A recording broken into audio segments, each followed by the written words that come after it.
Please be seated. I've been waiting to say that so long before a sermon.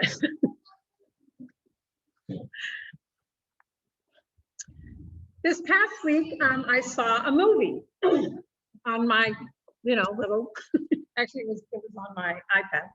I don't have a television. And it was called Mary Magdalene. It was made in 2018.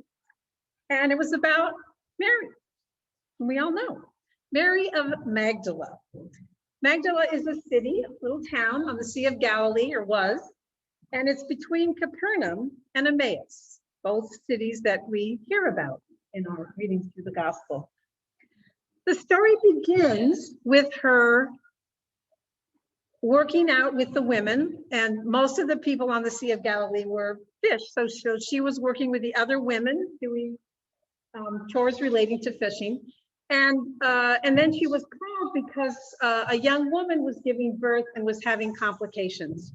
And the midwife realized that she was going to have to do a procedure that was going to involve a fair amount of pain.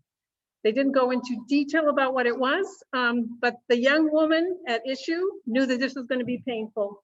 And they called Mary over. And what Mary did was lie with her and look into her eyes and was present to her while this happened so that she could get through it. And those of us who know the story could not help but think about how Mary was at the foot of the cross and able to be present to someone in pain. In the story, they showed Mary following Jesus, the only woman who was doing so, and how she understood the love and compassion that Jesus was teaching. She understood that. Something that was more difficult for the disciples who really were looking for a military leader. They kept thinking in this story that Jesus's miracles were designed to get people to follow him so that he would have a following when they effected this overthrow of the Roman government. So it was hard for her in the movie to be with Jesus when he was on the cross. He was at the foot of the cross. And as is true in the gospel, and is also true in the gospel, she was the first person to see him when he resurrected. What made me think about our readings for today from this movie was how it happened often in it that Jesus went off by himself to refresh himself. Because what we hear in the gospel today is Jesus's recognition that that is something that his disciples also needed. That they had come back from going out and teaching, had not even had time to eat, and they needed refreshment. They needed time alone. He recognized that. He recognized it in himself many times in the Gospels, and he recognized it in his followers in the reading that we heard this morning. We also hear in our psalm this morning the invitation to lie down in green pastures, to revive our soul.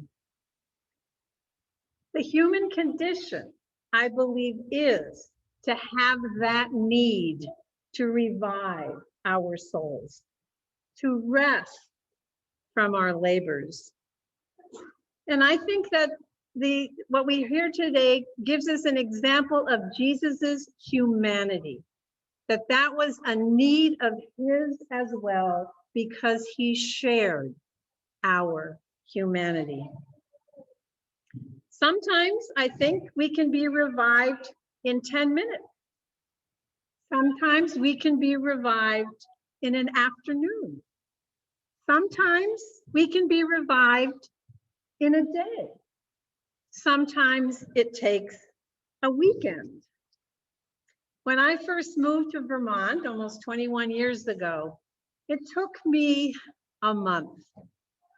I had left a full-time job working as a lawyer in a civil rights organization. I had just left the two nieces and nephew that I had cared through, two of them through high school, and a foster child who came to live with me. He was a friend of one of my kids, and he was Black and he was gay. And when his grandmother physically hurt him, because of that, he got placed with me. So he spent his senior year living with me in Chicago. So I had a lot on my plate. And I came here, and then of course I had to pack up my house. I had a 3-story, 6-bedroom house in Chicago, and I moved into a small cottage with a 16 by 24 footprint. So needless to say, packing up didn't mean packing up so much as it meant throwing and giving away. So I did all that. And when I got here, for 1 month, for at least 30 days, I slept 12 hours a day. I have never done that in my life before or since. I'm a 7-hour-a-night person, and I often get by with less than that when I need to. I slept for a month, 12 hours a day, and I needed it. I was also I was doing stuff during the day. I was unpacking, taking care of my animals, and you know, taking a hike up to Nichols Ledge every day. But I slept every night for 12 hours. We need to rest from our labors. And we need to rest because we are laboring. We are caring for children. We are caring for our relationships, for others. We are caring for Mother Earth. We are caring for the animals in our care. We are caring in the businesses that support ourselves and our families. But we need a rest from that. We need to take care of ourselves.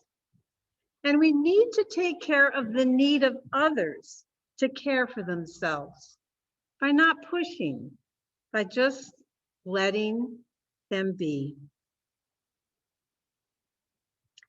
You make me lie down in green pastures. You lead me beside still waters. You revive my soul and guide me along right pathways for the sake of your name. Amen.